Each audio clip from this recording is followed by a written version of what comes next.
Hola, ¿qué tal estáis? Hello. Hola, mireu.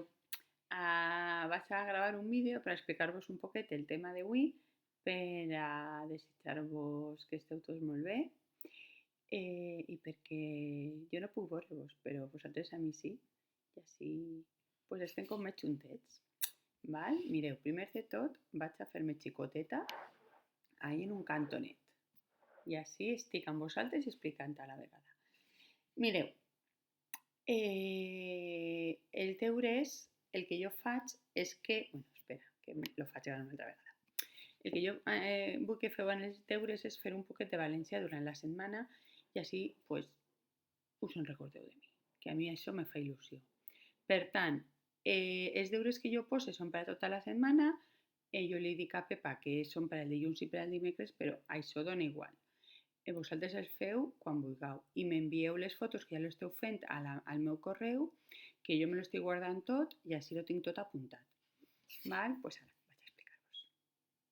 Espera que me faig xicoteta una altra vegada.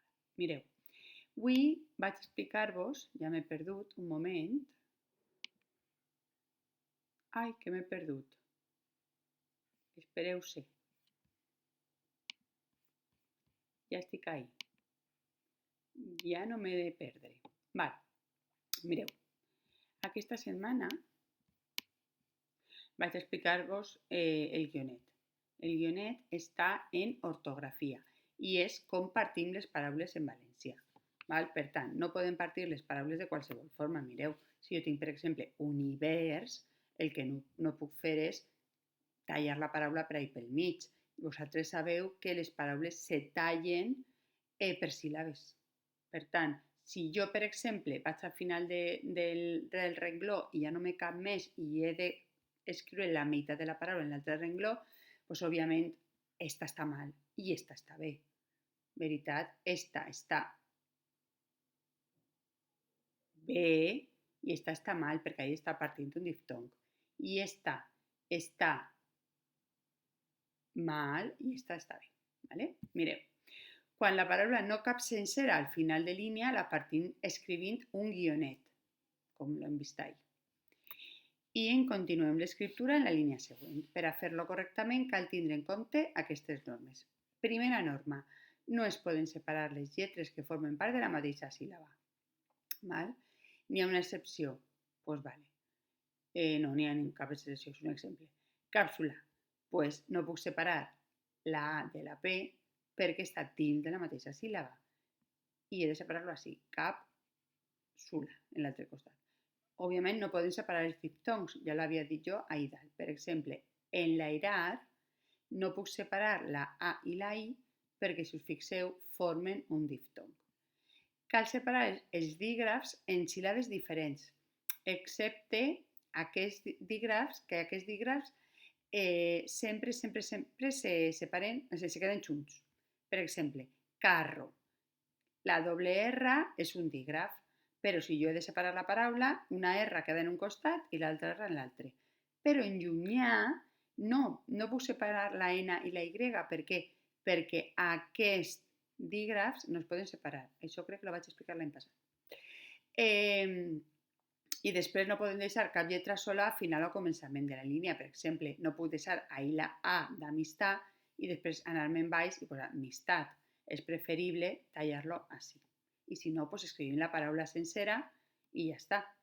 I no passa res. Val? Doncs nada, mireu, heu de fer els deures que us he posat en l'horari que li he enviat a Pepa. Fixeu-vos, si voleu copieu els enunciats. El que sí que vull és que si copieu almenys el verb que me diu què he de fer. Tria i completa. Trie, completa, o sigui, trie, copie, me l'he inventat, tria i copia, ¿vale? I quina és la correcta. Si en corall la partició se faria així o en corbata la partició se faria així. Per tant, tria i còpia seria l'enunciat suficient per a mi. Però jo sé que alguns de vosaltres me feu unes llibretes meravelloses i aquestes persones espero que me copien tot l'enunciat i amb bona lletra. Vale. El 2 molt fàcil, digues de quina forma de partició en quina forma de partició de paraules estàs fixat per a triar cada paraula de l'activitat anterior, has de posar un número. Si, per exemple, esta és la 1, esta és la 2, esta és la 3 i esta és la 4, doncs mireu a veure quina norma hem triat per a la separació de les lletres. Si hem triat la norma 1, la 2, la 3 o la 4 d'aquestes paraules. Vale, diu, escriu paraules per exemplificar el que diu cada xiquet. Vale? Heu de posar algun exemple de dígraf dels que sí que se separen. Penseu alguna paraula que tinga aquests dígrafs i la poseu en guionet i aquestes són les que no se separen. Per tant, també podeu buscar alguna paraula en les que els dígrafs no se separen quan partim la paraula. Vale, seguim.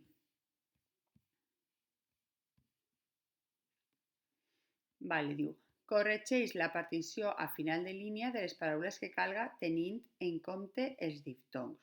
Mireu, ací ens han posat un resum dels diftongs, per si algú té dubtes. Vale? Està molt ample, però vosaltres recordeu-vos que no podem separar els diftongs. Per tant, això està bé, això és un diftong, està ben separat, doncs lo hem de corregir. Que està bé, lo deixem com està. Vale. Després, parteix de totes les maneres possibles aquestes paraules com si anaren a final de línia. Pues de totes les maneres, és a dir, si jo, per exemple, quan arriba al final de línia només que me cap el pa, doncs poso pa, guionet, i baix copie el que me falta de la paraula. Però si, per exemple, el que me cap és parai, doncs poso parai, guionet, i baix guer. És a dir, he de fer totes les separacions que puga fer. I ja està. Després, mireu, tenim el dictat. Què vull que feu ara el dictat? El dictat serà els deures del dia 2 de valencià. A banda de que m'agradaria que si algú us pot llegir el dictat, doncs, oye, el feu. Si no, el que heu de fer és estudiar-lo. És estudiar les paraules, com les podríem separar. No totes, però algunes, les que tenen almenys 10 paraules. Separeu-les almenys 10 paraules com les hem separat en l'exercici 5. Per tant, m'agradaria que copiareu el dictat, després que triareu 10 paraules que siguin significatives, doncs, per exemple, que tinguen dígrafs, que tinguen diftongs, val? O que tinguen iats, i feu el mateix que en l'exercici 5. I per últim, de l'exercici del dictat, el que sí que vull que feu és que les paraules que jo he posat que heu d'analitzar l'accentuació, és dir, per què s'accentuen o per què no. Un exemple, si jo trie la paraula menut, vegeu que no té accent. I per què no té accent? Doncs heu de posar menut, 2 punts. La separe en síl·labes i pose menut. Assenyale nut, que és la síl·laba tònica. I després el que faig és que dic és aguda i no s'accentua perquè acaba en T. Val? O galàxies, separe ga, lax, si, es. Atenció, que això és per allò hem practicat la separació de síl·labes. I m'heu de posar la és la síl·laba tònica, és l'antepenúltima, porta accent perquè és expressora. Val? Això és el que vull que me feu aquesta setmana. Les paraules triades les pose jo en el que l'he enviat a Pepa per a que feu l'anàlisi d'accentuació i no tinc res més que dir-vos, més que espereu que me faig gran, que us trobem molt a faltar, que us enviaré vídeos totes les setmanes per a que almenys tot el món se'n recorde de mi. També enviaré el solucionari per a que pugueu corregir els exercicis vosaltres a soles. I crec que només me falta dir-vos que s'havia de fer un còmic sobre l'espai. Doncs aquelles persones que tinguen el còmic que m'envien una foto al meu correu electrònic, que és el que envia Pepa l'altre dia, alivalenciaes@yahoo.es. I nada. Adeu.